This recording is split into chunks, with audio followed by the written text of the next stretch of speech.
satu surga awon. Anugerah dari Tuhan Yesus Kristus, kasih setia Allah Bapa, itulah kiranya menyertai kamu sekalian. Amin. Firman Tuhan di pagi hari ini tertulis di 1 Yohanes pasal pertama ayat 7.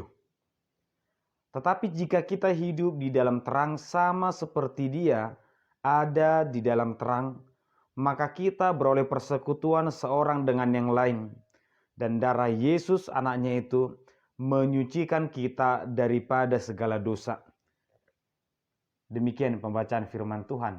Selamat pagi dan salam sejahtera untuk kita semua. Bapak, Ibu, dan saudara terkasih, terang dan gelap, keduanya ada dalam kehidupan kita setiap hari. Seseorang membutuhkan terang agar dia bisa bekerja. Seseorang juga membutuhkan kegelapan agar dia bisa beristirahat dengan tenang. Namun dalam kedua hal ini kita menyadari pada saat kapan kehidupan kita terbatas. Ketika keadaan terang kita bisa melakukan apa saja yang kita mau. Kita bisa melihat jauh ke depan. Kita bisa berpikir dengan jernih. Tapi ketika malam hari ternyata kita menyadari hidup kita terbatas. Kita tidak bisa melihat jauh ke depan. Kita tidak bisa melakukan banyak hal. Dan mungkin bisa terjadi, kita akan terjatuh ketika kita memaksakan untuk berjalan. Dengan keadaan inilah, firman Tuhan menggambarkan kehidupan manusia sebelum mengenal Tuhan, itu digambarkan seperti kegelapan. Dibatasi oleh kuasa kegelapan itu, dihalangi untuk bertindak dengan bebas. Tetapi kehidupan orang yang sudah mengenal Tuhan itu seperti kehidupan di dalam terang.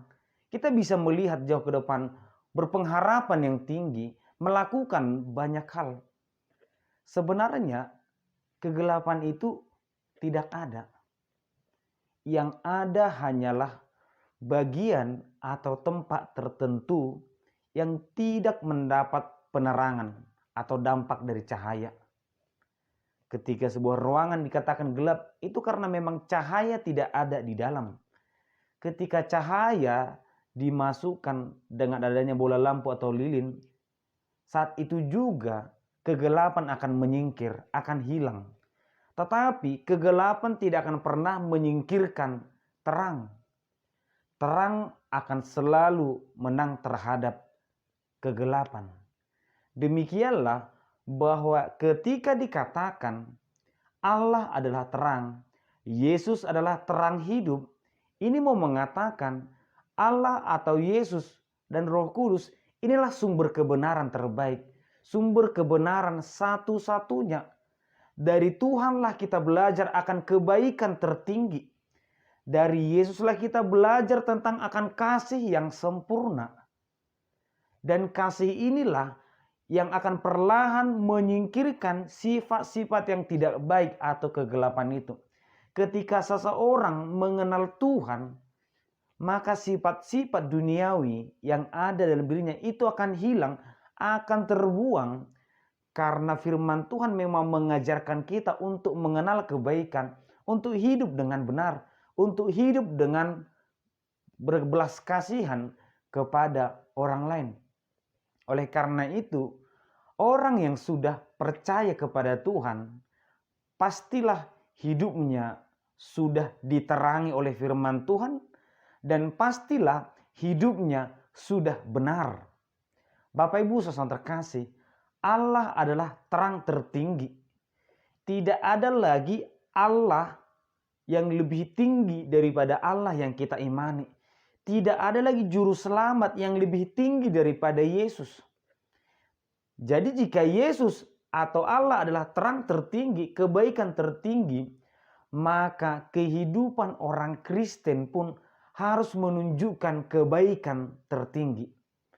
Jika ada sifat orang Kristen yang kebaikannya masih dipertanyakan karena orang yang tidak mengenal Tuhan pun jauh lebih baik dari dia, itu berarti kebaikannya, imannya dipertanyakan.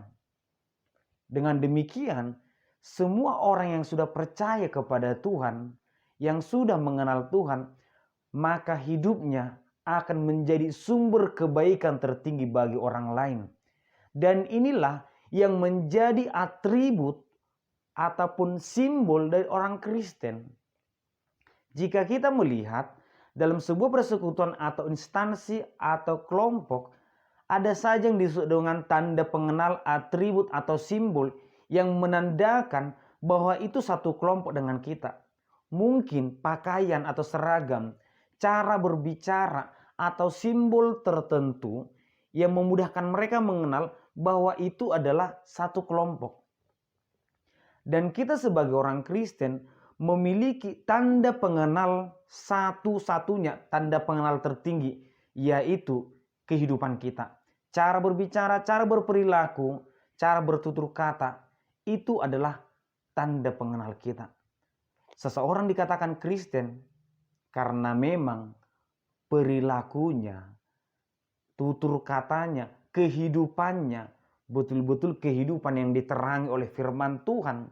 Pendusta, jika seseorang mengatakan dirinya Kristen, percaya kepada Tuhan, tetapi kebaikannya sungguh sangat miris, sangat kering. Kata-katanya dipenuhi dengan kata-kata ujaran kebencian. Perilakunya tidak mencerminkan kedamaian. Bukan peribadahan, bukan administrasi gereja yang membuktikan bahwa kita adalah Kristen, tetapi kehidupan kita yang membuahkan kebaikan kepada orang lain. Bapak Ibu saudara terkasih, demikianlah dikatakan bahwa persekutuan kita dengan orang lain yang mungkin tidak kita kenal itu akan dipersatukan di dalam iman. Karena kita akan menjadi satu persekutuan dengan Tuhan, persekutuan yang diterangi oleh Tuhan. Demikianlah dikatakan dalam firman Tuhan ini. Tetapi jika kita hidup dalam terang sama seperti Dia ada dalam terang, maka kita beroleh persekutuan seorang dengan yang lain. Itulah yang mengikat kita. Sama-sama orang beriman, sama-sama orang yang percaya. Dan darah Yesus anaknya itu menyucikan kita daripada segala dosa. Dahulu memang kita dikuasai oleh kegelapan, dikuasai oleh dosa. Tetapi kehadiran Yesus, kehadiran firman Tuhan membuat kita mengenal apa itu kebaikan. Membuat kita mengenal apa yang benar, apa yang berkenan kepada Tuhan. Kita yang sudah ditebus oleh Yesus. Dosa kita yang sudah dihapuskan. Maka marilah kita hidup dalam terang.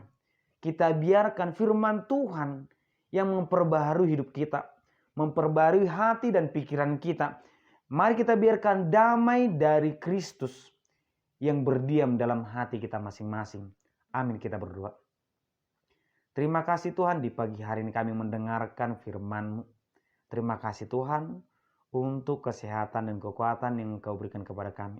Berkati kami selalu Tuhan, biarlah kiranya firman-Mu menguatkan, membekali kami dalam kehidupan kami. Dalam nama Anak Yesus Kristus kami berdoa. Amin.